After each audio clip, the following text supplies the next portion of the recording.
todos. É uma grande honra, um prazer muito grande estar aqui, mais uma vez, num simpósio da ABDConst. Cumprimento aos amigos e colegas da ABDConst, e especialmente ao professor Flávio Cansieri, pela organização de mais um belo congresso e pelo convite que eu aceitei com muita honra e prazer. Cumprimento o ministro Gilmar Mendes, o ministro Puquina, meus colegas e amigos que estão aqui à mesa representando a ABDConst. A minha conferência, como todos já sabem, o seu título indica, diz respeito aos fatos constitucionais. Eu recentemente publiquei um livro que eu intitulei Fatos Constitucionais? Interrogação.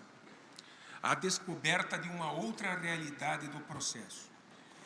Não no sentido, obviamente, de se descobrir alguma coisa nova, mas sim de se descobrir algo que existe e não é ainda bem visto pelos juristas e pelos operadores do direito. Os fatos constitucionais, em realidade, se relacionam aos fatos gerais, aos fatos que dizem respeito ao funcionamento do mundo e ao funcionamento da vida em sociedade. São fatos que interessam a todos. São os fatos que são utilizados quando são formados os precedentes constitucionais e também quando ocorre o controle de constitucionalidade. Esses fatos, obviamente, são diferentes dos fatos litigiosos, daqueles fatos que dizem respeito às partes, que interessam apenas a solução de um caso concreto. Os fatos gerais, vistos na espécie de fatos constitucionais, são fatos, repito, que interessam a todos. Exatamente por isso, nos Estados Unidos, quando o tema passou a ser tratado, num primeiro ensaio publicado por Kenneth Davis, em 1942, houve uma divisão entre fatos adjudicativos, vistos como fatos litigiosos, e fatos legislativos. Kenneth Davis chamou os fatos gerais de fatos legislativos. Mas, disse ele, esses são os fatos tomados em conta pela jurisdição quando exerce função de lawmaking, quando exerce a função de editar precedentes e também de controlar a constitucionalidade. Em livro recente, David Feigman substitui a expressão fatos legislativos por fatos constitucionais, elaborando uma complexa taxonomia dos fatos constitucionais. Entretanto, o que realmente nos importa aqui é que os fatos constitucionais, até hoje, não são bem vistos e são maltratados, tanto nos Estados Unidos, quanto em vários tribunais constitucionais europeus. Tânia Groppi, recentemente, publicou na Justiça Constituzionale um artigo com um título bastante sugestivo. Pergunta ela: Nuova vita per i vecchi poteri istruttori? Depois de constatar e de advertir que a Corte Constitucional Italiana sempre foi munida de poderes instrutórios, Groppi adverte para a necessidade desses poderes passarem a ser utilizados com mais frequência pela Corte. E, sobretudo, grifa ela, à luz da participação efetiva das partes e dos amici no diálogo na deliberação sobre os fatos. Na realidade, o nosso problema, o problema teórico relativo aos fatos constitucionais, deriva da persistência da ideia de controle puramente normativo da constitucionalidade, ou de controle puramente abstrato da constitucionalidade. Por incrível que pareça, nos Estados Unidos, os fatos constitucionais ainda são constatados e analisados unicamente a partir dos memoriais ou dos briefs entregues pelas partes e amicus curiae quando do julgamento. E isso, pasmem, passados mais de 100 anos do célebre brief elaborado por Louis Brandeis, no caso Miller versus Oregon, de 1908, o famoso brief que se tornou símbolo da discussão de fatos científicos à luz de estudos trazidos ao conhecimento da Corte pela parte ou pelo amite.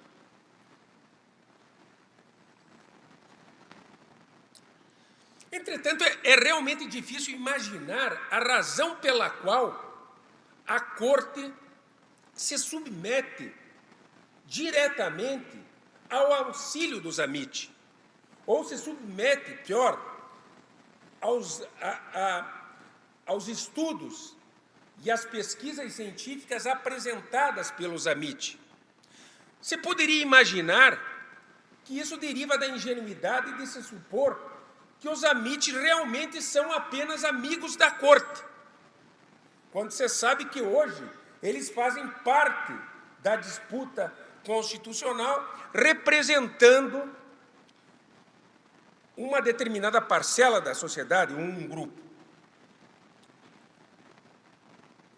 Entretanto, além disso, a Corte, em não poucas vezes, requer de ofício informações a órgãos públicos e privados e, não raramente, busca privadamente na internet informações a respeito dos fatos que estão submetidos à sua análise e, sem submeter os estudos encontrados, as informações encontradas, ao contraditório entre as partes e os amite. Para ilustrar, há um caso muito conhecido, chamado caso dos games violentos, em que o Justice Breyer foi à internet e encontrou um estudo neurológico que ele afirmou ser a neurologia de ponta da época,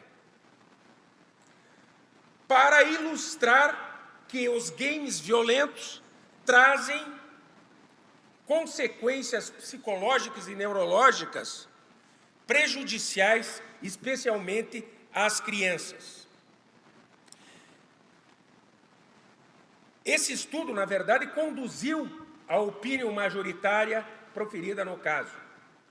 Mas não foram 2 ou 3 meses necessários para os neurologistas e as associações de médicos passarem a advertir que o Justice Breyer teria extraído desses estudos conclusões em que os seus autores absolutamente não chegaram. Ficou claramente demonstrado o equívoco de interpretação do estudo científico por conta da Corte nesse caso. Mas o que é mais grave? Esse estudo não foi submetido novamente aos amite e nem às partes.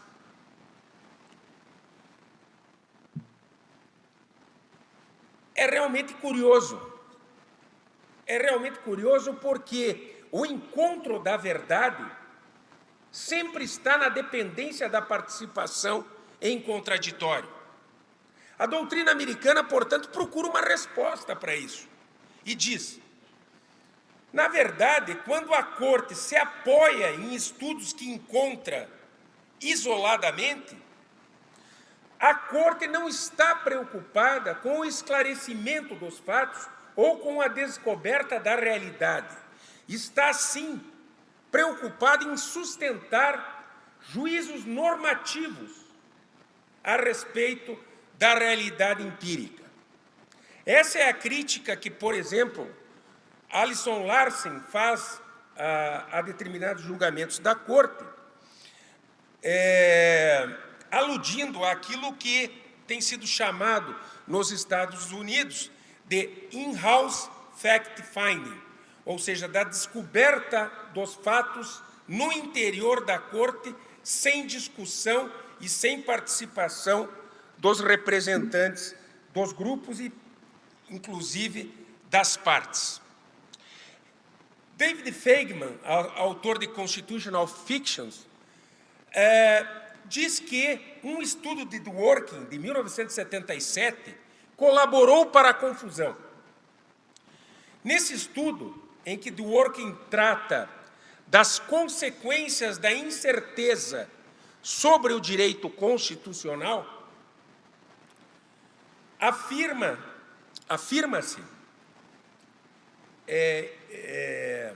ou considera-se, melhor dizendo, uma nota de rodapé que foi inserida na opinion do caso Brown, de 1954.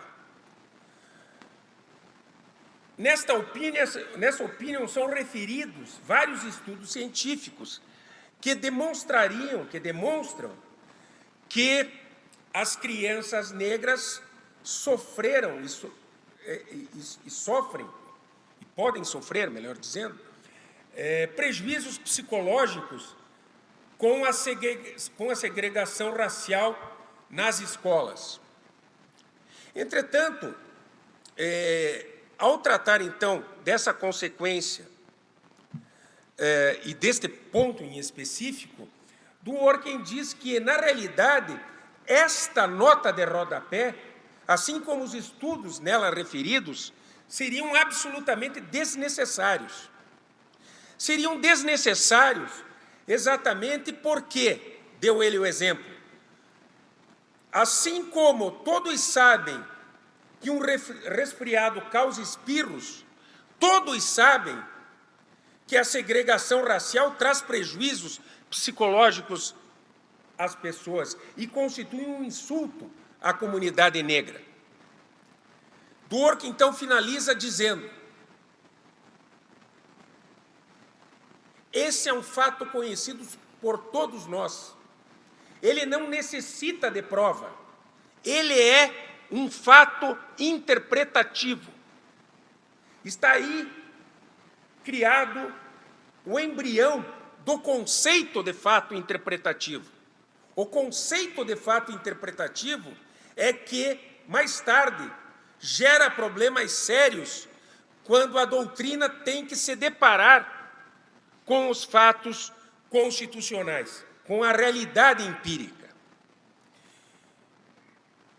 Isso porque alguns fatos não são tão evidentes quanto aquele que foi suposto por Dworkin.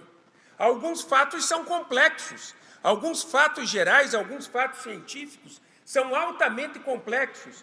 Muitas vezes esses fatos, no momento em que estão postos na corte, ainda são discutidos pelos cientistas, e, em outros casos, os cientistas já alertaram para a dificuldade de se encontrar uma certeza ou uma probabilidade acerca do que sejam os fatos em determinado momento, naquele determinado momento histórico.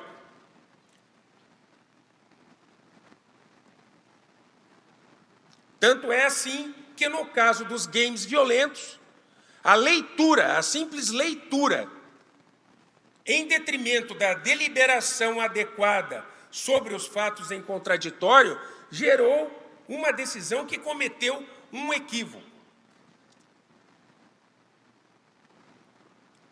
Na verdade, quando se fala em fato interpretativo, E quando o fato interpretativo, quando a ideia de fato interpretativo é usada de forma equivocada, surgem, na realidade, aquilo, então, que a doutrina também americana, criticando as posições das cortes, passou a chamar de thick facts.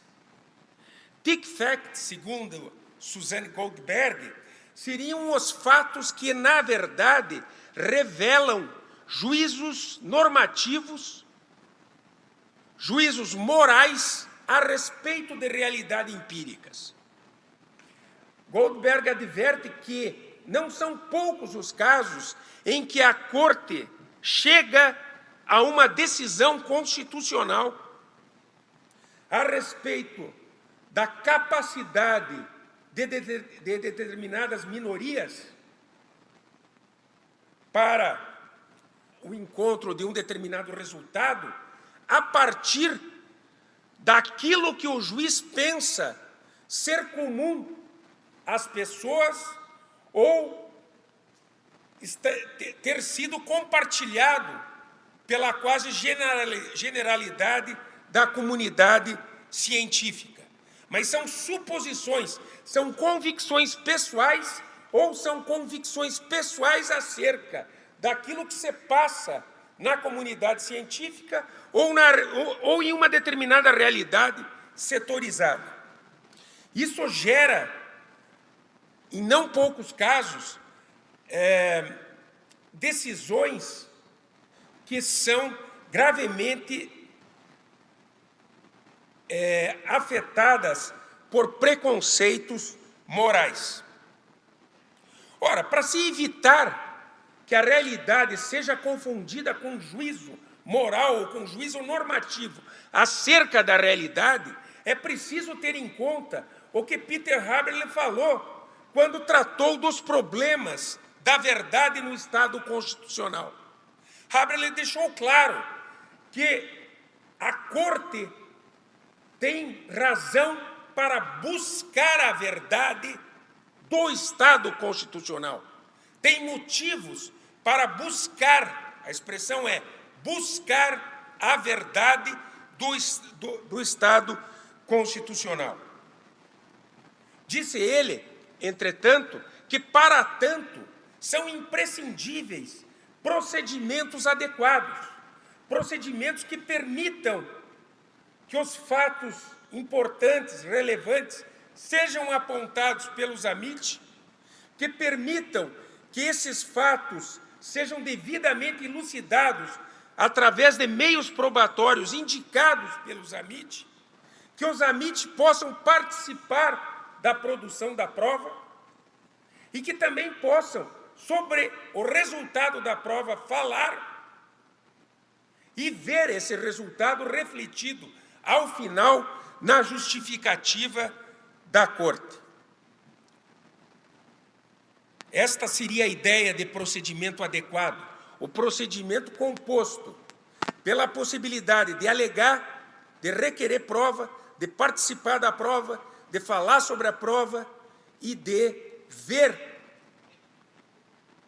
o resultado da prova e do diálogo sobre os fatos refletido na justificativa. A justificativa hoje, como todos sabem, diante do simples contraditório do processo civil, é algo indispensável para garantir a participação das partes em contraditório. Note-se também que aí também se altera, aí igualmente se altera a credibilidade dos amites. Nas disputas constitucionais, os amites têm que participar da deliberação sobre os fatos exatamente porque estão a defender determinadas posições sociais ou determinadas parcelas da sociedade que pensam sobre os fatos através de particulares visões. Essa necessidade de refletir as visões da comunidade, as visões da população, exposta pelos amites, seria, obviamente, uma garantia do pluralismo democrático e de uma deliberação sobre os fatos capaz de legitimar as decisões constitucionais da Corte. Enfim, e para fechar o meu discurso, se o que realmente nos importa é a verdade do Estado constitucional, o que nos aflige é o problema do procedimento, tanto nos tribunais de justiça, diante do incidente de arguição de inconstitucionalidade, quanto no Supremo Tribunal Federal, para a deliberação adequada e efetiva sobre os fatos constitucionais. Eu agradeço muitíssimo a todos que me escutaram, aos ministros aqui presentes, aos colegas, ao professor Flávio Pansieri e, novamente, cumprimento a ABDConst por mais esse belíssimo congresso.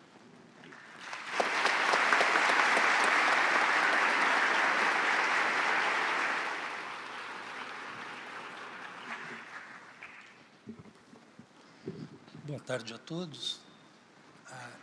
Gostaria de poder vê-los melhor, né? Mas a luz só está para o lado de cá, mas sintam-se todos e cada um abraçados, abraçadas. Especialmente, sobretudo, os companheiros, companheiras que vieram de outras localidades, outros estados, vieram desfrutar, né, do tradicional friozinho curitibano. Eu já estava com saudade do frio, né? Quando desci do avião, eu falei, não errei de cidade, né? Estava vindo de Brasília para cá. Quero cumprimentar o doutor professor Marcelo Kozikowski, né? Uma referência no processo civil para nós paranaenses, cumprimento que preside este painel, né? Cumprimento o ministro Gilmar Mendes, também referência permanente, né? Pensamento constitucional brasileiro, da mesma sorte, professor Luiz Guilherme Marinoni, né? Referencial quando falamos no processo civil. O velhinho, a memória falhou aqui, mas está cumprimentado. Doutor Felipe, né, me perdoe aqui o lapso, né? Sinta-se cumprimentado também. E, por óbvio, agradecer a esse honroso, gentil convite que recebi para aqui estar, e estar na minha casa, né? Cidade de Curitiba, estado do Paraná, e neste Teatro Guaíra, que me evoca tão boas memórias. Há 42 anos, estava eu aqui neste palco, colando grau, né? Na minha turma da Faculdade de Direito, alguns colegas daquela turma já se despediram de nós a cada jantar de confraternização, uma estrelinha que se foi. Por isso, aproveitemos nossos amigos com toda a intensidade possível. E como disse, agradecendo o convite, doutor Flávio, doutor Luciano, tá, à frente da ABDConst. 15º Simpósio Nacional de Direito Constitucional, que tem por tema central 200 anos de constitucionalismo brasileiro, pelo fortalecimento das instituições. Eu pensei comigo, esse evento vai ser muito bom, não é? Porque, acessando a página da ABDConst, vi nessa página laudístico dizendo, ele voltou. Imediatamente associei essa frase, né, ao saudoso Nelson Gonçalves, A Volta do Boêmio. Possivelmente esse congresso está sendo tão bom quanto essa música imemorial, A Volta do Boêmio. 200 anos de constitucionalismo brasileiro, pelo fortalecimento das instituições, evoca, eu penso assim, né, e gostaria de fazer referência a isso, evoca o objetivo de desenvolvimento sustentável de número 16 da Organização das Nações Unidas. O que diz o ODS 16? diz o seguinte: promover sociedades pacíficas e inclusivas para o desenvolvimento sustentável. Proporcionar, no que nos interessa, proporcionar o acesso à justiça para todos e construir instituições eficazes, responsáveis e inclusivas em todos os níveis. Instituições, portanto, eficazes, né? É o que diz o título do evento, pelo fortalecimento das instituições. E esse fortalecimento, no âmbito da engrenagem da justiça, supõe o fortalecimento, a eficácia, sempre, de todos os atores, seja o judiciário, a advocacia pública, a advocacia privada, Ministério Público, enfim, todos comprometidos, todas as respectivas instituições comprometidas com o fortalecimento, orientado sempre esse fortalecimento no sentido de prestar o melhor serviço a favor dos que buscam o aparelho da justiça. E quando falo também do título do evento, 200 anos de constitucionalismo, vou à Carta Imperial de 1824, nossa primeira carta, aprovada em 25 de março de 1824, e chegando ao seu título sexto, lá eu leio regras que são muito peculiares e que parecem bastante atuais. Esse título sexto tem por rubrica do Poder Judicial. Aí vou ao artigo 161. O que é que se disse lá em 1824, no artigo 161 da Carta Imperial? Ficou lá dito o seguinte: sem se fazer constar que se tem intentado o meio da reconciliação, não se começará processo algum. Esse tema é muito atual, não é verdade? A preocupação que há no sentido de se encontrar meios alternativos de composição de litígios. O CNJ, já desde 2010, por meio da sua resolução 125, acena para esse propósito, para essa finalidade.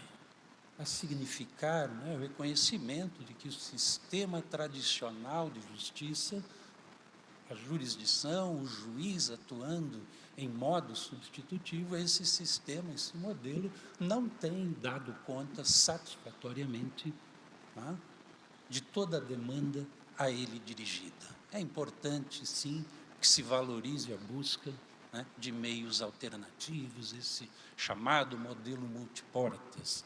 E vejam, portanto, que já na Carta de 1824 havia essa exortação. É verdade que, para antes disso, as ordenações também já traziam a sinalização nesse mesmo rumo.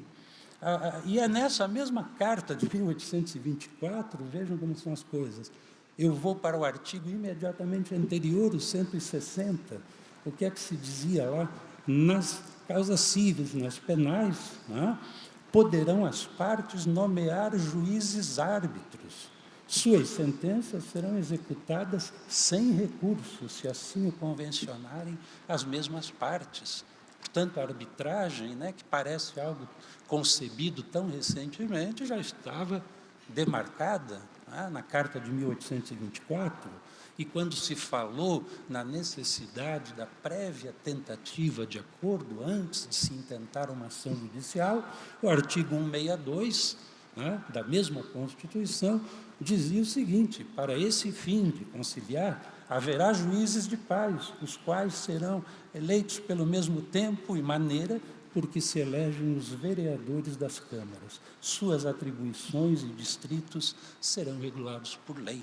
Os juízes de paz, que ainda hoje sobrevivem, têm até presença no Código de 2015, não se limitam a celebrar casamentos. Então, vejam, quando se lê esses 3 artigos da Carta de 1824, parece que estamos falando exatamente dos dias que correm.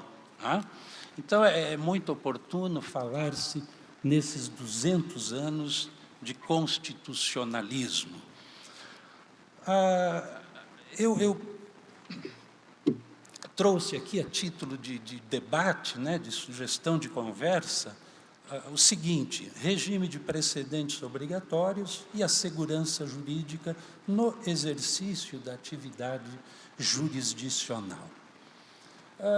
O regime de precedentes obrigatórios vinculantes, bem o sabemos, ele foi, de algum modo, inaugurado, positivado com mais intensidade por meio do Código de Processo Civil de 2015. É lá, a partir do artigo 926, que encontraremos, não é, todas as diretrizes no sentido de que a jurisprudência deve se manter coesa, estável, de algum modo, portanto, confiável, portadora de alguma previsibilidade. Tudo isso no rumo de se alcançar plena efetividade aos princípios da segurança jurídica, da isonomia, da proteção da confiança daqueles que necessitam do amparo da função judicial estatal. E quando trago esse tema para reflexão, eu assim faço com também um propósito, que é o de compartilhar com os senhores, as senhoras todos, todas, compartilhar aqui algumas informações, alguns dados em nível de Superior Tribunal de Justiça, a corte à qual honrosamente pertenço. O plano do Superior Tribunal, e nós sabemos que a adoção da técnica dos repetitivos, dos recursos repetitivos, ela aparece, surge lá para 2008, e, portanto, já são 16 anos de experiência acumulada. O que se percebeu, porém, no início da aplicação dessa metodologia no Superior Tribunal, foi que seria exatamente necessário algum planejamento, o delineamento de algumas estratégias, sob pena de estarmos lá, nós, que somamos 33 colegas julgadores, 30 em efetiva atividade jurisdicional nas suas turmas, sessões e também em nível de corte especial, correr-se o risco, poder-se-ia correr o risco de cada colega dar uma interpretação muito pessoal, muito subjetiva, de como conduzir a aplicação dos repetitivos. E aí, para nossa boa fortuna, isso ocorreu em 2014, por sugestão do nosso sempre saudoso e festejado ministro Paulo de Tarso Sanseverino, que nos deixou há pouco mais de um ano. O ministro Paulo de Tarso, de origem gaúcha, gremista querido, e aqui também a expressão da minha solidariedade a todos esses acontecimentos climáticos tristes, que se abateram e abatem ainda sobre o Estado gaúcho. O ministro Sanseverino propõe, e o então presidente Francisco Falcão acolhe a sugestão de que se instituísse uma comissão temporária de ministros para desenvolver trabalho de inteligência. Um trabalho de inteligência no sentido de mapear aqueles focos de litígio que revelassem caráter de multiplicidade. E, a partir daí, pensar-se modos para gerir esses conflitos. De que maneira isso essas demandas, essas controvérsias repetitivas haveriam e deveriam ser enfrentadas, apreciadas pelo STJ. E lá na origem disso, né, o ministro Paulo Sanseverino sempre se cuidou para que nessa comissão houvesse um representante de cada uma das 3 seções especializadas, né? Um representante da primeira seção de Direito Público, um da segunda, de Direito Privado, e o ministro Sanseverino era de Direito Privado, e um colega da terceira seção de Direito Penal. Então, lá na origem, estavam nessa comissão provisória o ministro Sanseverino, ministra Suzete Magalhães, pela primeira sessão, e o ministro Schietti, pela sessão penal. Mais adiante,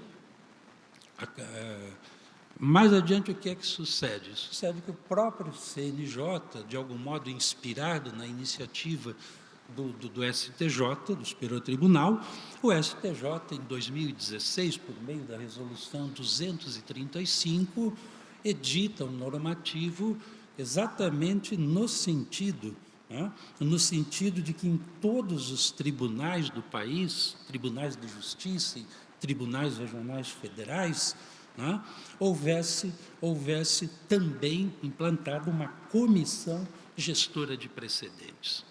E tal previsão, ela já se materializou, e hoje, portanto, o STJ interage de maneira permanente, anualmente são feitas reuniões, para sempre buscar meios para se aprimorar o diálogo entre os tribunais locais e o STJ.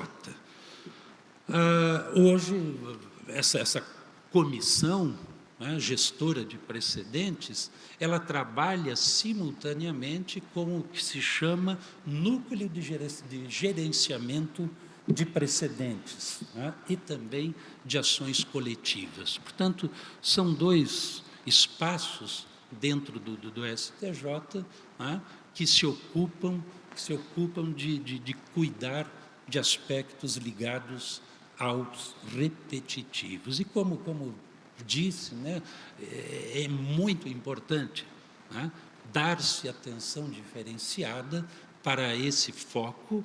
Por quê? Porque quando se chega ao final, ao momento do clímax, do iter procedimental, que vai desaguar na formação do enunciado, da tese aprovada em sede repetitiva, com isso o que se imagina é que, a partir daí, as instâncias ordinárias, o primeiro grau, o segundo, terão uma referência vinculante, é verdade, como diz o 927, mas uma referência que contribuirá para racionalizar a entrega da prestação jurisdicional.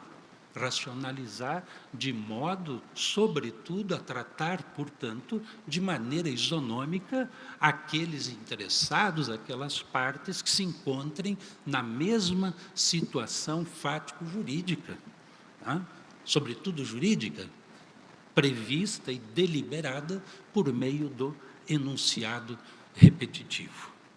Então, esse é o propósito maior, porque quando se tem essa referência estabelecida, isso será de muita importância, isso implicará num trabalho norteado pelo fator segurança jurídica também para os organismos judiciais. Para mim, enquanto membro do STJ, é muito importante conhecer o conteúdo dos nossos repetitivos, como também é importante que eu conheça, esteja em dia com as soluções trazidas pelo Supremo Tribunal Federal, quando delibera sobre a aprovação de teses em modo de repercussão geral.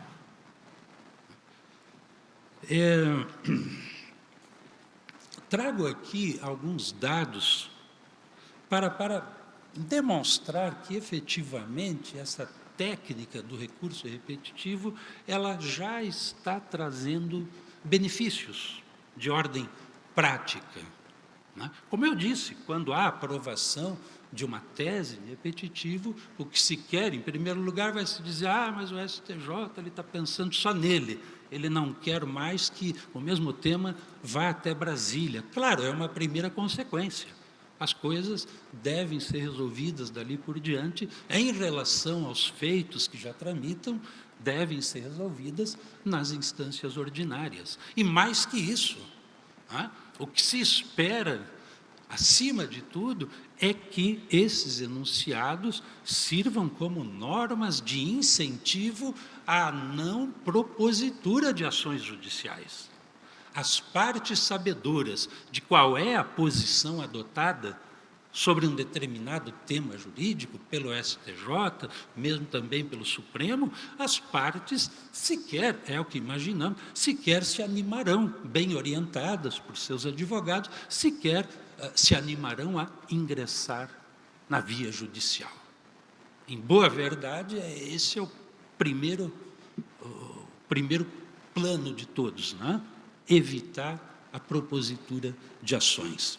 Vejam, em 2023, eu vou só pegar uma água, está aqui no cantinho.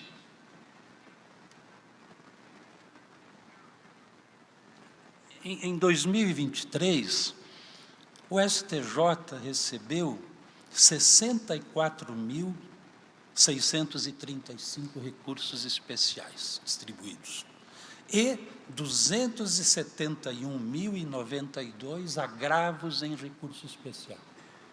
Portanto, 64 mil RESPs e 271 mil ARESPs, agravos.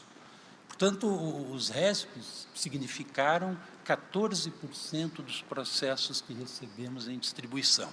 Os ARESPs significaram 58%.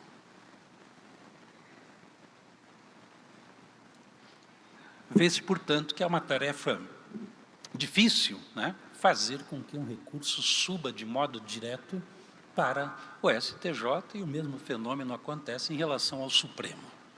Eu brinco até, né, um advogado que consegue fazer um recurso subir de primeira, sem precisar lançar mão de um ARESP, e mais que isso, ter o seu recurso no STJ, no Supremo, conhecido e apreciado no seu mérito, os honorários mudam de patamar. Né? Você prega lá na tua sala de visitas e diz, aqui agora eu estou no andar de cima. Não é verdade? Eu consegui a mágica de fazer um recurso, né? Subir e ser apreciado no seu mérito. E se esse mérito tiver sido favorável, aí então, né, os honorários vão para as alturas. Né? Falo isso porque fui recorrente por quase 20 anos, enquanto membro do Ministério Público. Sei o parto da montanha que é, né, fazer-se um recurso, chegar a essas instâncias e ter seu mérito apreciado. Eu dizia aqui, né, de 2023, em 2024, até o dia 20 de maio, hoje nós estamos em 1º de junho, portanto, até 11 dias atrás, o STJ já havia recebido 26 mil recursos especiais e 106 mil ARESPs. Né? Sempre o ARESP num número mais elevado. Qual tem sido a taxa de provimento do recurso especial que nos chega de maneira direta ou taxa de provimento, de acolhimento dos ARESPs, dos agravos, onde se pede o desbloqueio do recurso trancado na origem. Né? A taxa tem sido a seguinte, em relação ao recurso especial, 33% de provimento. Em relação ao ARESP, apenas 5,1%. Então, a tarefa para se fazer desbloquear um recurso é mais difícil, é mais complicada. Então, de cada 100 agravos em recurso especial que chegam ao STJ, não mais que 5 acabam sendo acolhidos.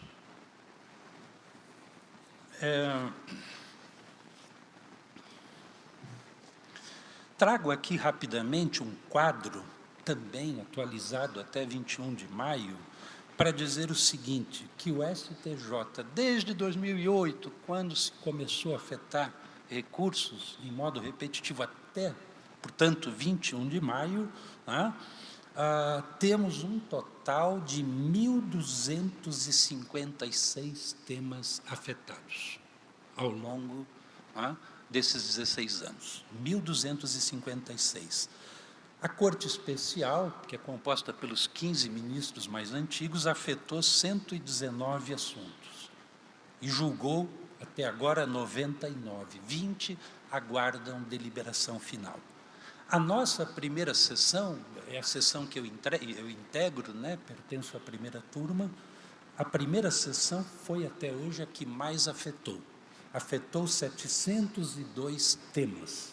Destes 702, já julgamos, em caráter definitivo, 651.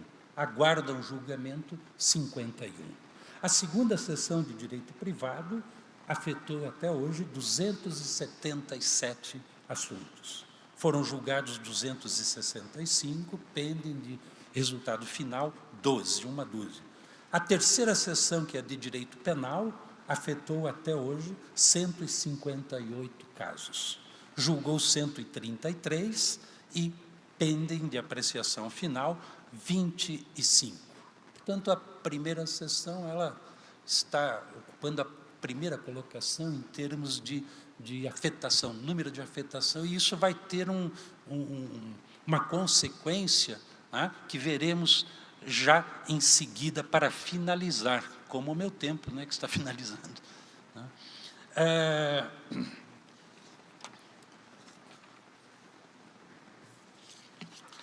Qual foi essa consequência?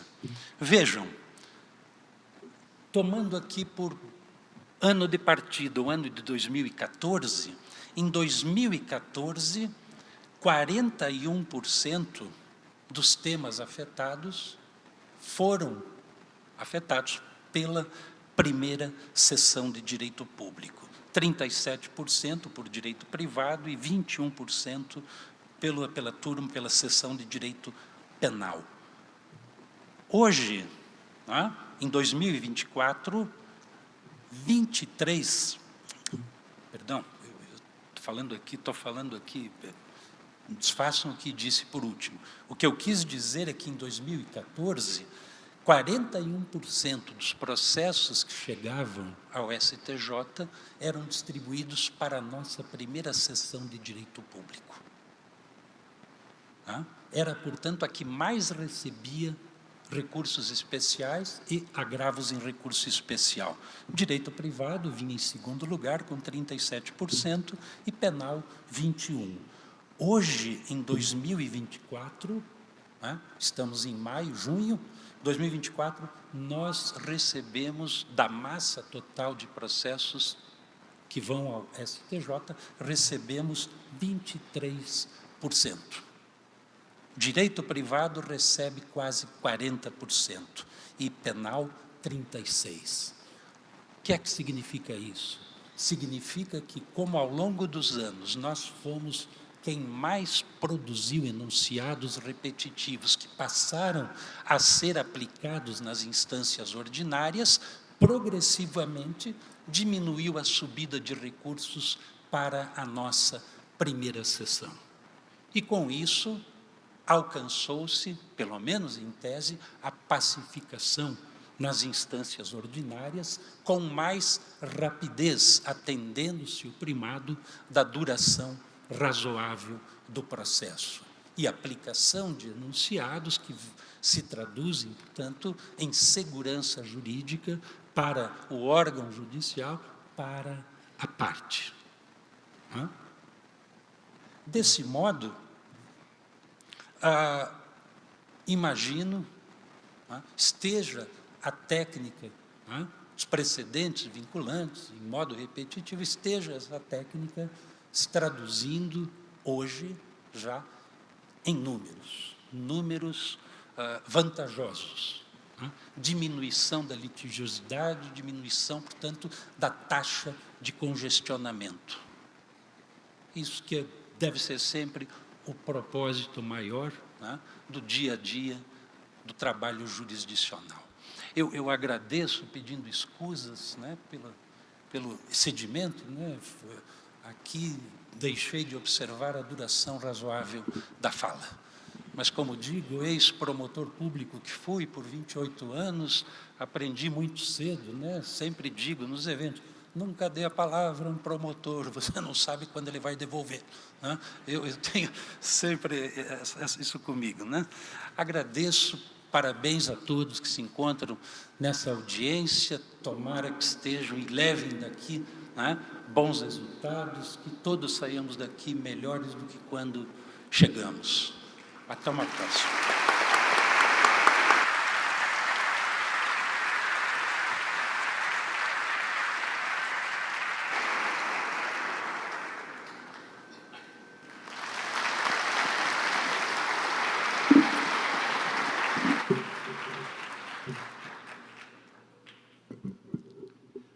Boa tarde a todas e a todos. Cumprimentar o painel, Dr. Marinoni, ministro Kukina, o Sandro Kozikowski e Felipe Gasparim. Cumprimentar a todos, as senhoras e os senhores, e dizer que é sempre um prazer voltar a Curitiba, desde que pela primeira vez vim aqui em maio, ninguém era nascido, de 78, na 7ª Conferência da Ordem dos Advogados. Portanto, isso já faz bastante tempo, mais de 40 anos, e foi, como sabem, um evento marcante, liderado por ninguém mais, ninguém menos do que Raimundo Faoro.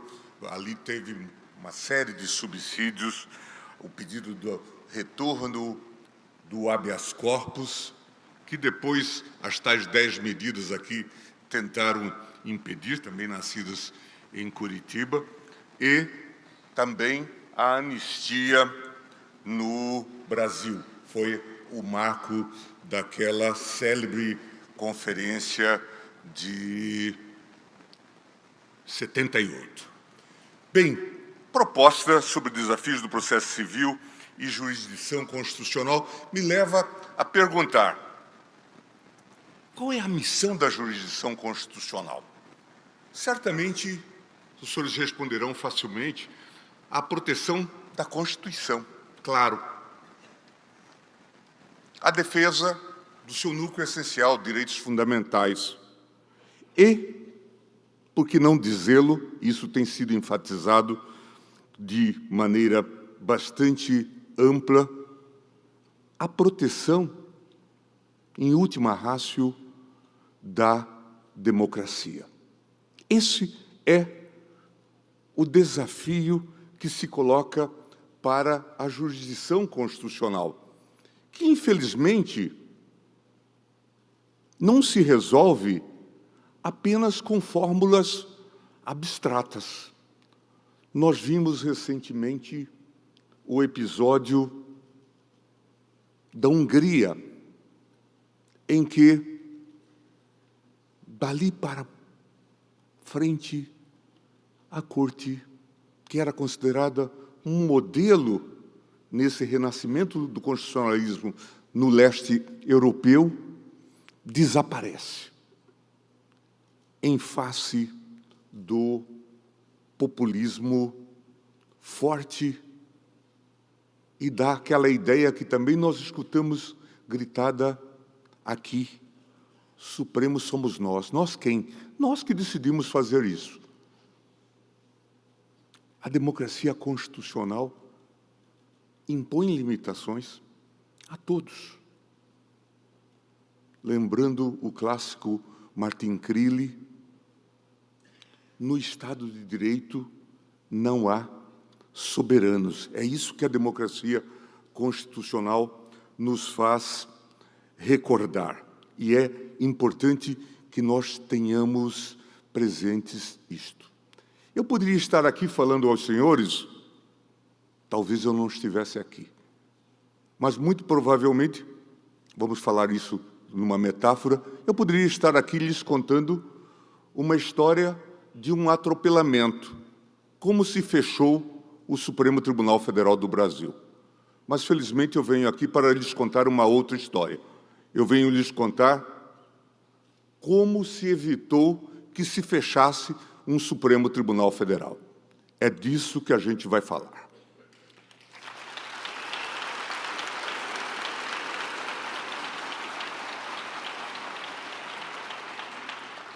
E isso significa que o tribunal soube cumprir bem o seu papel, aquele ethos que todos nós escrevemos quando falamos de jurisdição constitucional, de proteção à democracia. Em momentos bastante difíceis. Eu sei que muita gente que palpita e que tem até expertise na matéria não sabe quão o tribunal foi acossado durante todos esses últimos anos, desde 2019. Um desafio enorme. Daí, o inquérito das fake news, com base no artigo 43 do Regimento Interno, traduzindo aquilo que nós chamamos, a partir da literatura alemã, de uma democracia defensiva, materializando essa ideia. E depois vem a pandemia. E, como se diz em alemão, eine große Konfusion. Tudo se desentendia. Ninguém conseguia se entender, porque a base de tudo era o SUS, que é um experimento institucional vitorioso da Constituição de 88, mas que exige coordenação entre a União, Estados e municípios. E tudo isso tinha se desacertado. Estados reclamando contra a União, municípios reclamando contra a União, por suas vozes, recomendando que as pessoas se imunizassem na chamada imunidade de rebanho, cloroquina e ivermectina sendo prescrita, e o tribunal tendo que arbitrar esses conflitos. No final, isso também é esquecido, foi o tribunal que determinou que começasse o processo de imunização, que se iniciasse. E veio, inclusive, numa liminar.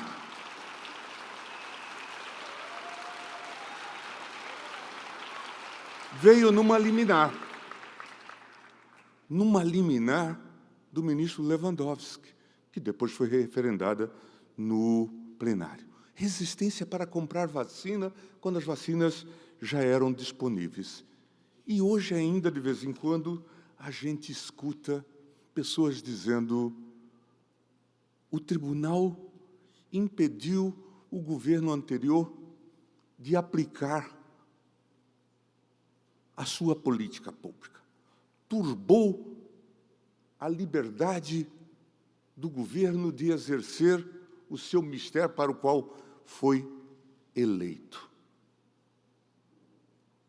O que eu posso dizer diante de uma consideração ou de uma imprecação como esta? Pai, eles não sabem o que dizem.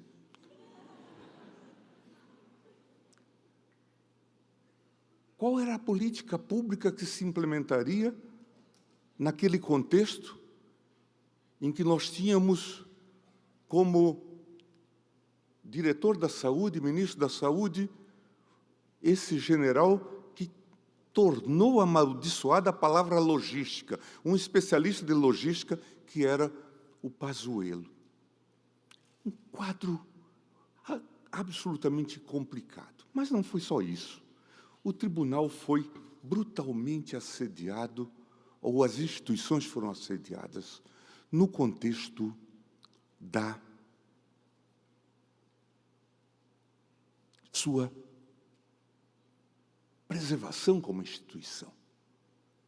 Recentemente, os senhores viram numa investigação a revelação de que o general Paulo Sérgio, que era o ministro da Defesa, muito satisfeito com o pedido que o ministro Barroso tinha feito, para que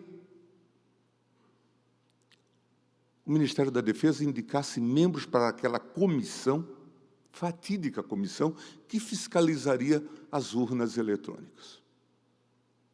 Ele estabeleceu, então, uma processualística, para falarmos de processo, Marinoni, muito especial. Toda manhã ele escrevia uma carta ao Fachin, e à tarde o Fachin respondia. Era uma forma de assédio, como ele confessa agora, nessa declaração. Nós estamos colados ao inimigo, estamos próximos do inimigo. O inimigo, os senhores não sabem, era o TSE. O objetivo era tumultuar o processo eleitoral. E o tribunal teve que enfrentar isto. As instituições, o TSE. Essa novela só acabou com a chegada à presidência do TSE do ministro Alexandre de Moraes, que disse: vamos encerrar, vamos fazer uma última sessão desta comissão e não temos mais nada para fazer. Mas o propósito, de fato, era de deslegitimar o processo eleitoral. Muitas coisas ocorreram. Por isso que é importante que, num Congresso de Direito Constitucional, os senhores sejam relembrados desse fato. Poderíamos não estar aqui, não estar celebrando um Congresso de Direito Constitucional, porque só faz sentido, em princípio, discutir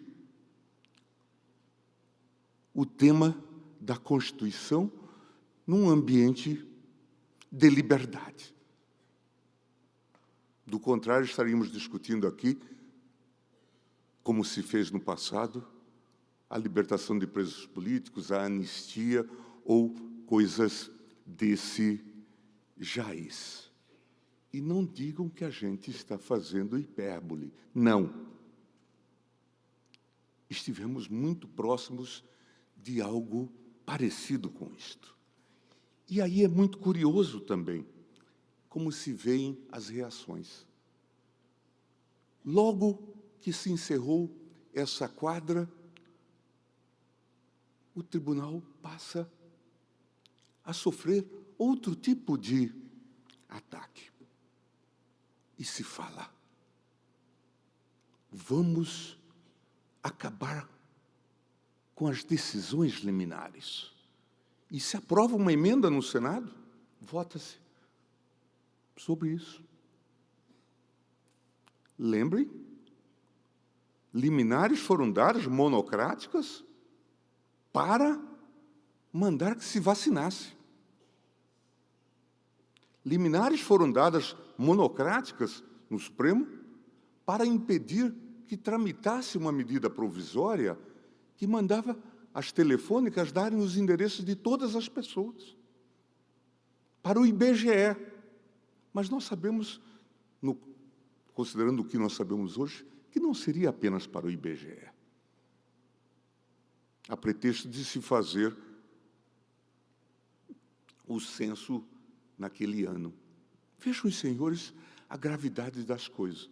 E aí vem o Senado e aprova esta PEC para dizer: ficam proibidas as liminares monocráticas. Se elas estivessem em vigor, nesse período mais crucial, mais candente, muito provavelmente, se essa PEC estivesse em vigor, muito provavelmente as coisas teriam corrido de mal a pior. Mas o curioso, e é bom que os senhores anotem, é que um tribunal que, em termos de direito comparado, fez uma façanha, passa a ser o alvo primeiro do impulso reformista que começa na nova legislatura. É um dado curioso, é um dado digno de pesquisa. E, no momento seguinte, se anuncia que se vai fazer uma votação para mandatos. É interessante que ninguém está discutindo, por exemplo, reformas a propósito das Forças Armadas, cuja participação nos episódios aí é pelo menos preocupante. Ninguém está discutindo a reforma das forças militares, das polícias militares. Então, é um dado bastante curioso, e eu não gostaria de passar por este Congresso, sem deixar esta nota. Mas eu havia prometido à organização do evento falar-lhes também de acordos, especialmente feitos no âmbito da jurisdição constitucional. Claro que o grande desafio que nós temos na jurisdição constitucional, a par de cumprirmos o nosso ethos, que é difícil, de proteção da democracia, de realização em cada acórdão da proteção dos direitos fundamentais, da separação de poderes, das cláusulas pétreas em geral, nós temos o desafio de produzirmos soluções, decisões razoáveis. E, por isso, inclusive, encerramos os modelos apodíticos de declaração de nulidade vis-à-vis a declaração de constitucionalidade.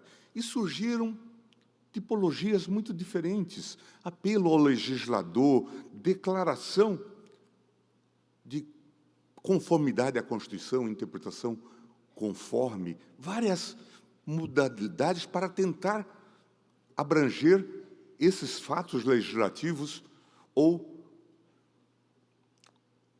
os fatos constitucionais aqui referidos pelo professor Marinoni. Certamente, isto é bastante desafiador. E nós temos tido também, em função do próprio desafio que sobrecarrega o Supremo Tribunal Federal, que ser criativos até mesmo na busca de soluções de transição, de transação para a composição de interesses. Não faz muito tempo, eu tinha anotado aqui, nós tivemos a ADO 25 no Supremo Tribunal Federal, em que se discutia a satisfação da Lei Candir, ou do compromisso advindo da Lei Candir, que é uma lei que, de alguma forma, encerrou com um ciclo no Brasil de que era permitido exportar impostos. Vamos retirar o ICMS desses produtos que vão para a exportação.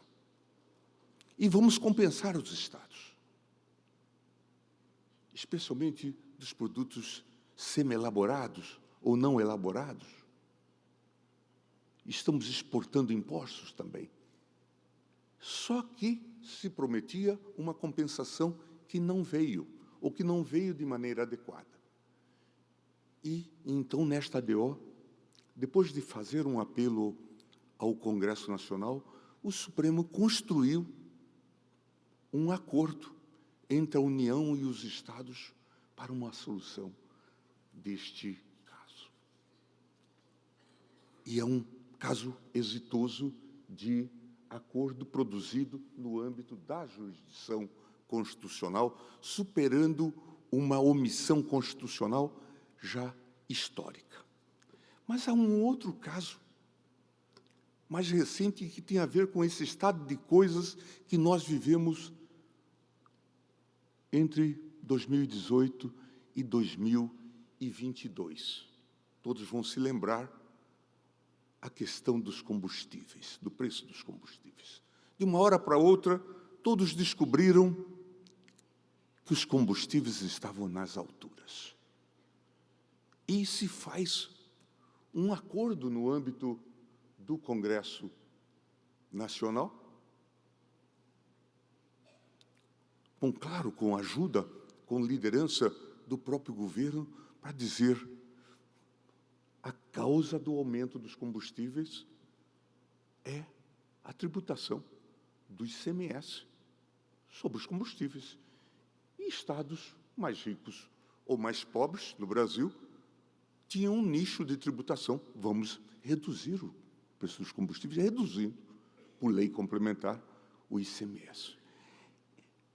Era evidente que isso teria um impacto nas finanças dos estados e também dos municípios, uma vez que há um fundo que se redistribui aos municípios. Para a ironia, e para que os senhores vejam como isso é complexo, o tema, logo que foi decidido, vieram adins ao Supremo Tribunal Federal. É um fenômeno que os senhores estudam hoje no direito constitucional, a chamada judicialização da política. E muitos ficam com a impressão de que é o Supremo que tem uma banca ali que puxa os processos. Não. Os próprios parlamentares, muitas vezes, agora, inclusive, existe uma ideia de reduzir a litigiosidade, né, política, nesses casos, limitando a legitimidade, inclusive, de partidos políticos. O que pode ser um problema, porque, se os senhores repararem, não foram os grandes partidos que levaram essas questões constitucionais durante a pandemia para o Supremo, mas os pequenos partidos, com poucos representantes. Mas foi para o Supremo, veio para o Supremo, vieram para o Supremo essas ações. E aí, caiu comigo. E, obviamente, comecei a pedir informações, mas, obviamente, que nós precisamos ter a percepção também da realidade. Já dizia Ortega y Gasset, né, que nós somos nós e os nossos contextos. Poder-se-ia ter dado uma liminar, os senhores podem perguntar hoje, depois a gente é sempre mais inteligente. Poder-se-ia ter dado uma liminar naquele momento. E eu já brinquei de maneira um tanto catastrófica, dizendo, se a gente tivesse feito isso naquele momento, suspendido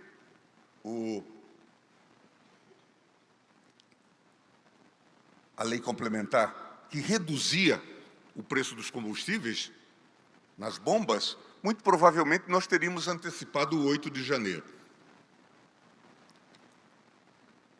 Mas nós decidimos, então, pedir informações e conseguimos, já no início deste novo governo, em 2023, fazer um acordo nessa matéria.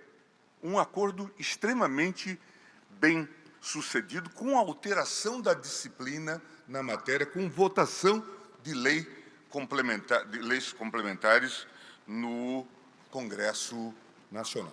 Isso é possível de se fazer e são elementos que dão nova e podem dar nova vitalidade à jurisdição constitucional.